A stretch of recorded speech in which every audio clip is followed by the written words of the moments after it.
Good morning दोस्तों, स्वागत है आपका अपने channel TET math with concept में। हम लोग मॉर्निंग न्यूज के सेशन में जी हाँ बिल्कुल आज देखेंगे सरकार की क्या गाइडलाइन है, क्या हो सकता है 20 अप्रैल के बाद हमारे स्कूल खुल सकते हैं, हमारे कोचिंग्स खुल सकते हैं, क्या हम फिर से जा सकते हैं कॉलेज, क्या हमारे पास पुराना दिन फिर से आ सकता है।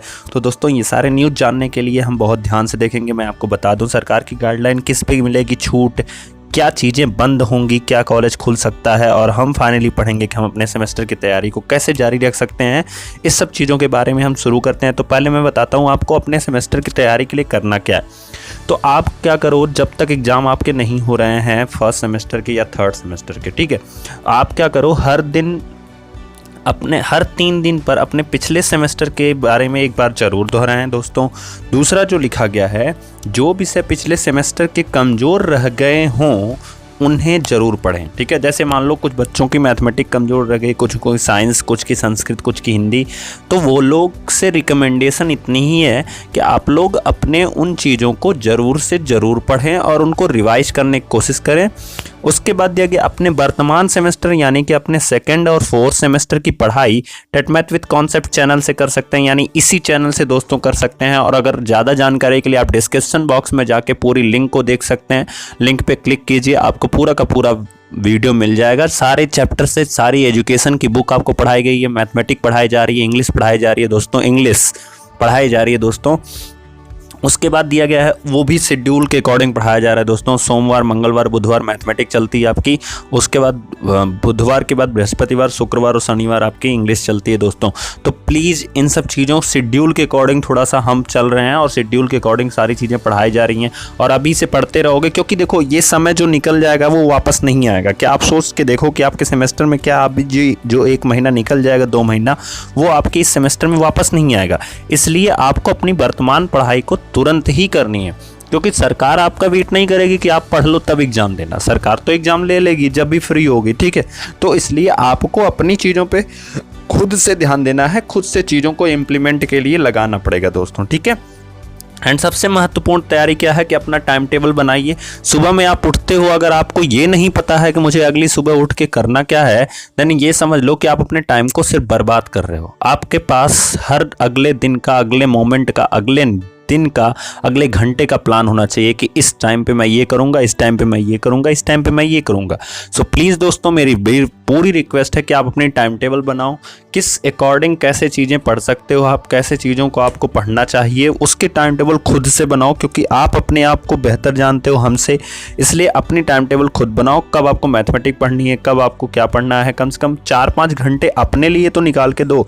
दुनिया में व्हाट्सएप खेलना, फिर ये सारी चीज़ें आप देख ही रहे हो, आजकल डेयर का बड़ा फैशन चला है, तो ये डेयर वाली चीज़ें थोड़ी सी ख़त्म करो और अपने को टाइम देना स्टार्ट करो, ठीक है। तो ये था हमारा डीएलएड की पढ़ाई हम कैसे करेंगे। उसके बाद शुरू में हम देखते हैं दोस्तों कि क्या चीज़ें 20 अप्रैल के बाद जिसमें छूट मिल सकती है, वो चीज़ें कौन कौन सी हैं। तो जैसा कि हम देख पा रहे हैं कि ऑनलाइन शिक्षा में हमें छूट मिल सकती है एंड मनरेगा के मजदूरों को, दैट इज़ द इम्पॉर्टेंट, हो सकता है। और ये छूट कहाँ मिलेगी दोस्तों, मैं आपको बताऊं, ये छूट मिलेगी जो हॉटस्पॉट रेड जोन में नहीं आएंगे यानी ग्रीन जोन में आएंगे, उनको छूट मिलेगी। तो मनरेगा के मजदूरों को हो सकता है छूट मिल जाए। उसके बाद दिया गया है 20 अप्रैल के बाद छूट मिल सकती है सभी बैंकिंग सेवाओं को छूट मिल सकती है। सामाजिक सेवाओं को, यानी हो सकता है कि जो आपके कर सकते हो सामाजिक सेवाएं, इन द सेंस ये नहीं कि आप मंदिर और मस्जिद में जा सकते हो, नहीं, आप जितने एनजीओज हैं वो जो काम कर रहे होते हैं, जो समाज से रिलेटेड लोगों को काम कर रहे होते हैं, उनको छूट मिल सकती है। उसके बाद हमारा हो सकता है अगली छूट जो दी गई है वो दिया गया है लॉकडाउन में क्या चीज़ें बंद रहेंगी। तो ट्रेन बिल्कुल बंद रहेगा 3 मई तक, प्लेन बंद रहेगी, सड़क की यातायात बंद रहेगा यानी सड़क यात्रा बंद रहेगी। और क्या किसमें छूट मिल सकती है, तो नगर निगम में छूट मिल सकती है, आईटी सेक्टर में छूट मिल सकती है, आईटी सेक्टर में निर्माण कार्य में छूट मिल सकती है 20 अप्रैल के बाद दोस्तों।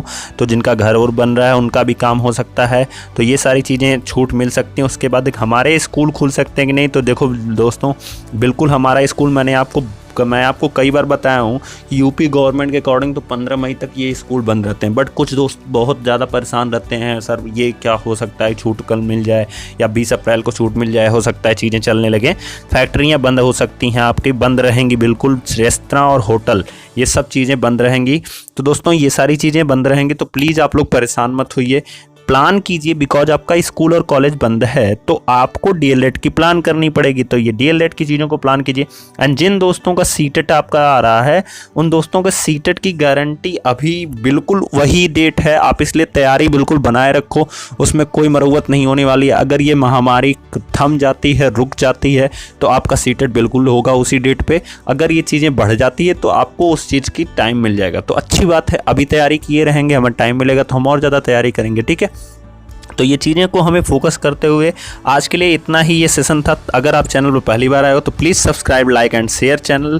Thank you so much.